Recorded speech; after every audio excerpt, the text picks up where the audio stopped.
आप देख रहे हैं श्रेय टीवी, देश हित की बात। नमस्कार, मैं हूं आपके साथ ममता सिंह। आप देख रहे हैं श्रेय टीवी, देश हित की बात। क्षेत्रीय खबरों के साथ साथ देश और प्रदेश की खबरों के लिए बने रहें श्रेय टीवी के साथ। सतना में विधिक साक्षरता कार्यक्रम पटना कला सिकरोड़ा में संपन्न। जिला सतना के ग्राम सिकरोड़ा पटना खुर्द में विधिक साक्षरता एवं जागरूकता कार्यक्रम का सफल आयोजन किया गया।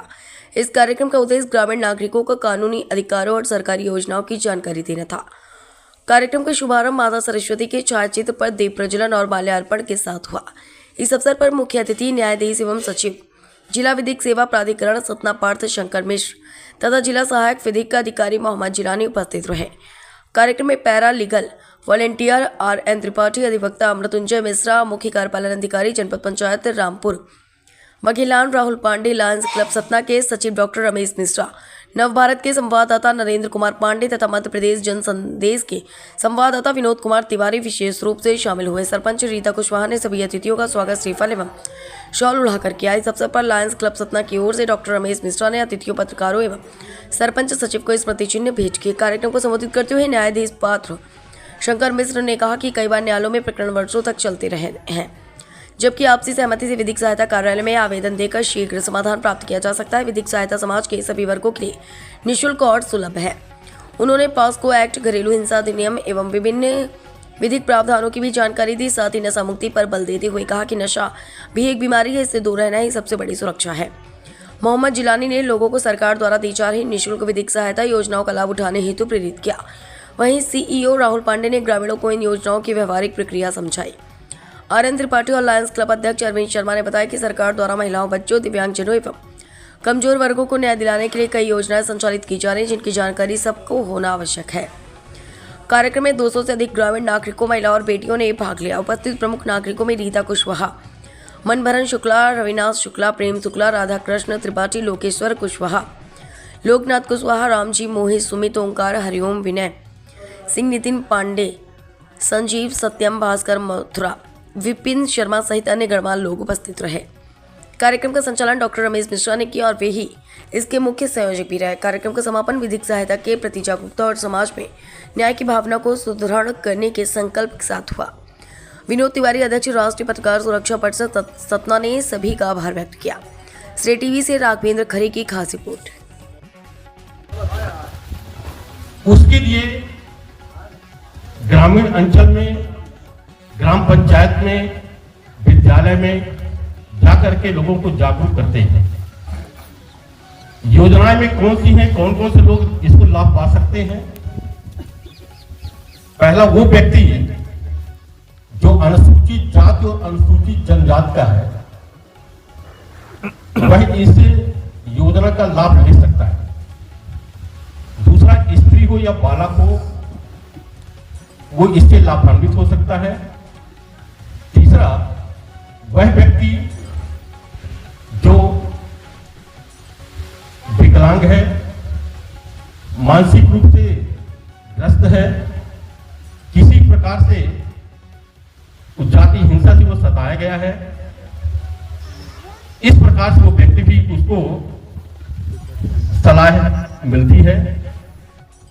तीसरा, चौथा पॉइंट है, ऐसा व्यक्ति जिसकी वार्षिक आमदनी 2 लाख रुपए से कम है, विभिन्न स्रोतों से जिनकी वार्षिक आमदनी 2 लाख रुपए से कम है, तो वो व्यक्ति इस योजना से लाभान्वित हो सकता है। इसमें जैसे कि आप लोगों को मालूम है कि किसी के प्रकरण तो होते हैं, बहुत दिनों तक चलते हैं, 10 साल, 5 साल, 15 साल तक चलते रहते हैं। ऐसी अवस्था हो जाती है कि ना तो वो जिला न्यायालय तक पहुंच पाते हैं, ना तहसीली तक पहुंच पाते हैं, बिल्कुल अपंग हो गए हैं। अब वो चाहते हैं किसी प्रकार से हमारा ये मामला सुलझ जाए। ऐसे व्यक्ति आकर के प्राधिकरण कार्यालय में आवेदन करेंगे और उसमें दोनों पक्षों को बुलाया जाता है तथा आपसी समझौते के द्वारा उसको सुलह किया जाता है। न इसमें कोई जीतता है न कोई हारता है। आपने सुना होगा कि लोक अदालत जो अक्सर पेपर में आया करता है, लोक अदालत, तो लोक अदालत में भी यही चीजें होती हैं। आपसी समझौते के द्वारा उसको सुलह किया जाता है। जो ये विधिक साक्षरता शिविर है, संविधान में प्रत्येक नागरिक का मौलिक अधिकार है, लेकिन जनमानस उसको मौलिक अधिकार, मौलिक कर्तव्यों को पालन न करते हुए वो उसको अनजान रहते हैं। इसके लिए फिर हमें प्राधिकरण के द्वारा जो योजनाएं होती हैं, उन योजनाओं को विधिक साक्षरता शिविर के माध्यम से तहसील स्तर पर एवं जिला स्तर पर जितने भी पंचायतें हैं वहां पर जाकर के इसको जागरूक करते हैं और लोगों को उसको लाभान्वित कराने का प्रयास करते हैं। बहुत सी योजनाएं हैं, उन योजनाओं के बारे में हम आपको बता रहे हैं। जैसे क्योंकि ये ग्रामीण अंचल है, यहां के लोग जाते हैं बाहर शहर में, काम करते हैं, मजदूरी करते हैं, अकेले होकर के काम करते हैं। इसको संगठन के रूप में काम करना चाहिए। संगठन में क्या होता है, इसके लिए कि लोगों को न्यायदान करने में मदद दे रहे भाई मृत्युंजय मिश्रा जी, पत्रकारिता के मुख्य स्तंभ के रूप में कार्यरत श्री विनोद तिवारी जी, नव भारत से पधारे श्री पांडे जी, और ऐसे सभी लोगों को मैं संबोधित करना चाहता हूं जिन्होंने मुझे इस ग्रामीण क्षेत्र में आने का मौका दिया और अपने विधिक सेवा प्राधिकरण के संदेश को पहुंचाने का मौका दिया। वास्तव में यदि मैं आप लोगों को अपनी भावनाओं के बारे में बताऊं तो मैं बहुत अभिभूत हूं। विधिक सेवा प्राधिकरण के इस साल में कम से कम मैंने 250 कार्यक्रम किए हैं और हम और जिलानी साहब इस बात के लिए सहमत हैं कि इस तरह का प्रोग्राम, इस तरह का रूपरेखा, इस तरह का सम्मान, इस तरह का स्वागत कहीं भी नहीं हुआ था। तो इस बात के लिए हम इस गांव के हर एक सदस्य को, विशेषकर महिलाओं का, बच्चियों का बहुत बहुत आभार व्यक्त करता हूं कि आप लोगों ने अपने अतिथियों के स्वागत करने का जो तरीका है, जिस तरह से आप उनसे पेश आते हैं, रूबरू होते हैं और जिस तरह से उनका सम्मान करते हैं, यह कहीं न कहीं बहुत अच्छी और विकसित मानवीय सभ्यता की निशानी है। इसके लिए बहुत बहुत आप लोगों का स्वागत। अब दूसरे प्रखंड में बात करें तो आर्यन त्रिपाठी साहब ने और हमारे साथी जिलानी साहब ने विधिक सेवा प्राधिकरण के बहुत सारे कार्यक्रमों को बताया है। उन लोगों का मुख्य फोकस इस बात पर था कि हम दो लोगों के बीच के झगड़े को कम्युनिटी मीडिएशन के माध्यम से निपटाते हैं, अर्थात कचहरी में नहीं जाने देते, थाने में नहीं जाने देते, आपके गांव में ही बैठते हैं और गुरुजी जैसे, सीओ साहब जैसे बड़े अधिकारियों के साथ मिल करके कोशिश करते हैं कि वो झगड़ा थाने में जाने से पहले ही आपके घर पर निपट जाए, ताकि आपस में प्रेम भाव बना रहे और सारी चीजें चलती रहें। इसके अलावा हम लोग जो सबसे ज्यादा कर रहे हैं इस समय, वो कर रहे हैं पीड़ित प्रतिकर योजना के माध्यम से।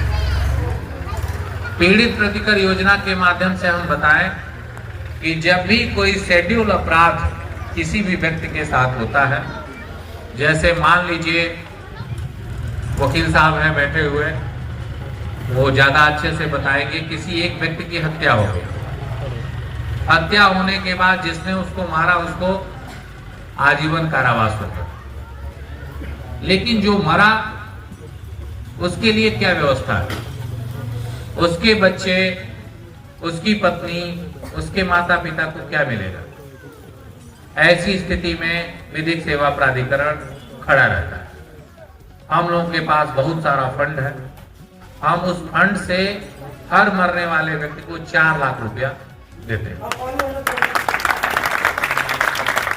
हमारी बच्ची स्कूल से आ रही है, कोई मनचला लड़के ने उसके साथ ऐसा काम कर दिया जिसको कहने की जरूरत नहीं, रेप कर दिया, बलात्कार कर दिया, बच्ची की पढ़ाई छूट गई, बच्ची के साथ छेड़खानी कर दिया, घर के लोगों ने मना कर दिया स्कूल नहीं जाना है, मुकदमा हुआ, जिसने गलती की उसको सजा हो गई 3 साल 7 साल, जितना जीवन है वहां तक जैसा अपराध है। लेकिन लड़की का क्या होगा, उसकी पढ़ाई छूट गई, उसका क्या होगा? वैसे मामले में हम लोग खड़ा होते हैं और विक्टिम कंपनसेशन एक्ट के अधीन हम उसको भी 2 लाख रुपए जितना शेड्यूल्ड है और कई बार नाबालिग रखती है तो और ज्यादा हम उसको कंपनसेशन देते हैं और कोशिश करते हैं कि उसको मुफ्त शिक्षा मिले, कोई चोट लगी है तो उसको मुफ्त दवाई मिले। जब ये मामला हमारे मूल निवासियों के साथ होता है, मतलब मूल निवासी का मतलब ये है कि जो SC ST है, जो इस देश के बनाने में उनका बहुत योगदान है, यदि उनके जात के कारण उनके साथ कोई अपराध होता है तो न्यायालय ट्रायल करके उचित सजा देती है। हम लोग उसके लिए कंपनसेशन के लिए खड़े होते हैं और कई मामलों में हम 7 लाख तक का कंपनसेशन देते हैं। इसके अलावा बहुत सारी ऐसी चीजें हैं, आप लोगों को जान करके ताजुब भी होगा कि आजकल छोटी बच्चियों के साथ बहुत सारे लैंगिक हमले हो रहे हैं। कई मामलों में 15 साल 16 साल की बच्चियां भ्रम में आकर के या किसी के बहकावे में आकर के लैंगिक संपर्क में आ जाती हैं और उनके पेट में इसी तरह से बच्चा आ जाता है। गांव में गुप्त बनाए रखना चीजों को लोगों के आन मान शान से जुड़ा, ऐसे बच्चे पैदा करके नहरों के किनारे, बागीचे में, झाड़ियों में फेंक दिए जाते हैं। हम लोग NGO से मिल करके, रिनोवेट करके, उनके साथ बात करके उनको ले आते हैं। 10-10 दिन के बच्चे, 7-7 दिन के बच्चे या तत्काल पैदा हुए बच्चे हम लोगों को मिलते हैं, हम लोग ले आते हैं और प्रक्रिया पूरी करके उनकी उस माँ के गोद में पहुंचाने की कोशिश करते हैं जिसको मेडिकल कारणों से या दूसरे शब्दों में आपके शब्दों में ईश्वरीय कृपा से कोई वंश प्राप्त नहीं हुआ है, कोई इश्यू नहीं हुआ है। हम गोद के माध्यम से, कलेक्टर साहब के माध्यम से उस बच्चे को गोद तक ले जाते हैं। इस तरह से हम लोग काम करते हैं। विधिक सेवा में महिला SC ST के विरुद्ध यदि कोई भी वकील की जरूरत है, किसी ने जमीन पर कब्जा कर लिया है, हम मुफ्त वकील देते हैं। खर्चा पन्ने तक का, कागज का, स्याही का, टिकट तक का भी हम लेते हैं। और केवल यहाँ तक नहीं, सुप्रीम कोर्ट तक, अंतिम अदालत तक हम ये सेवा जारी रखें। और ये हम कोई एहसान नहीं कर रहे हैं आप लोगों को, विधिक सेवा ये एहसान नहीं कर रही है। आप लोग उस देश के अमूल्य नागरिक हैं जिनसे मिल करके हमारा यह देश बना हुआ है। हम कोई, हमारा कर्तव्य है, अंबेडकर साहब के बनाए हुए संविधान से निःशुल्क विधिक सहायता का अधिकार निकला है और उससे लीगल सर्विस अथॉरिटी बनी और उससे हम लोग जो है ये सहायता आप लोगों तक पहुंचाते हैं, माननीय सुप्रीम कोर्ट के निर्देश पर पहुंचाते हैं। तो आप लोग कोई इसको दान की बचिया मत मानिए, अपने अधिकार से, हक से आइए सचिव के पास, जाइए रामपुर बघेलान में माननीय सचिव साहब के सचिव जो कमेटी के हैं और कहिए कि साहब मैं गरीब हूं, मेरे पास अधिवक्ता का शुल्क नहीं है, मैं महिला हूं, मैं SC ST हूं, मेरे पास ये अधिकार है। वो अधिकार आपको मिलेंगे ही मिलेंगे। हम लोग इसके लिए कर्तव्यबद्ध हैं, पूरी तरह से इस बात को समझिए। एक नए तरह के अपराध के बारे में आप लोगों को बताने का चाहूंगा, यदि इजाजत हो 5 मिनट। आजकल मोबाइल सबके हाथ में है। हम लोग दिनों रात इंटरनेट की सहायता से फेसबुक, इंस्टाग्राम और चीजों पर रहते हैं। ऐसे में साइबर फ्रॉड की संभावना बहुत बढ़ गई। आजकल 10-20 मामले रोज आ जाना साइबर फ्रॉड के बड़े आसान हैं।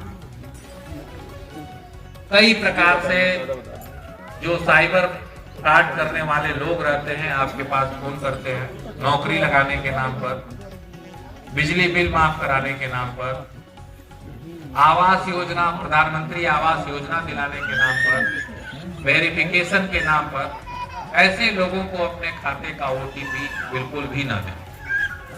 ऐसे में सारा पैसा आपका खाली हो जाएगा और जब एक बार पैसा खाली हो जाएगा तो फिर उसको वापस प्राप्त करने में बड़ी मुश्किल है। जो बच्चे हैं, खासतौर पे बच्चियां, बहुत सारा अपना फोटो और चैट अनजान में सद्भावना पूर्वक करती हैं। बाद में जा करके जब उनके शादी ब्याह का समय आता है तो ऐसे चैट और फोटो ब्लैकमेलिंग का कारण बनता है और वो बहुत बड़ा मामला बन जाता है। हम लोग डील कर रहे हैं, हम लोग एप्लीकेशन दाखिल कर रहे हैं। हम लोग को लग रहा था कि गांव में ये सब चीजें नहीं होती होंगी, लेकिन अभी नागौद में एक घटना हुई है, रामपुर में एक घटना हुई है। इन घटना के बाद हम आप सभी लोगों को यही निवेदन करना चाहेंगे, जागरूक करना चाहेंगे कि आप लोग साइबर फ्रॉड पर अपने गोपनीयता को और अपने पैसे की सुरक्षा के लिए किसी भी अनजान आदमी से कोई भी गुप्त कोड आज शेयर मत करें। विधिक सेवा हमेशा आपकी सेवा के लिए तत्पर है। कानूनी सेवा आप लोगों का अधिकार है।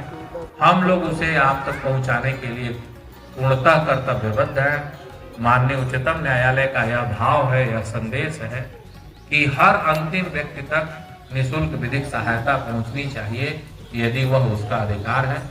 हम आपको इस बात के लिए आश्वस्त करते हैं कि सतना में जो हमारी जिला जज हैं माननीय श्रीमती गीता सोलंकी जी, उनके नेतृत्व में और सारी हमारी 6 डालसा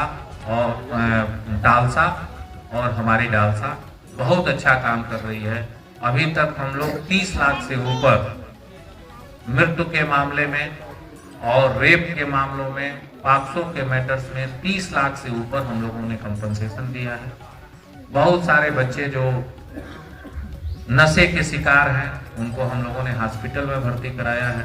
सामाजिक कल्याण से हम लोग मिल करके बच्चियों के लिए निःशुल्क कोचिंग चलवा रहे हैं, उसमें भी अपना योगदान करते हैं। समय समय पर जा करके उसका निरीक्षण करते हैं और बहुत सारी विकास की योजनाएं, छोटे छोटे जमीन के झगड़े, वो सब हम लोग प्रशासनिक अधिकारी, कलेक्टर साहब, SP साहब के माध्यम से मिल बैठ करके कर रहे हैं।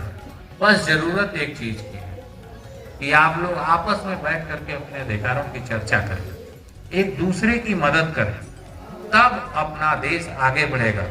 बच्चों को प्रोत्साहित करें, उनको बुरी आदतों से बचाएं और हो सके तो गुटखा खाना आप लोग छोड़ दें। जितना गुटखा आप लोग खा रहे हैं उतना किसी गांव में मैंने किसी को खाते हुए नहीं देखा। कोई ऐसा आदमी नहीं है जो गुटखा ना खा रहा हो। तो इसको चाहे तो छोड़ दें। कैंसर हो सकता है, जो बूढ़े हो गए हैं उनकी आदत नहीं छूटेगी, लेकिन जो बच्चे हैं वो अपने को इससे दूर करें तो उनका भविष्य बहुत ही अच्छा होगा। बहुत बहुत धन्यवाद, आप लोगों ने मुझे बहुत ध्यान से सुना। Thank you very much.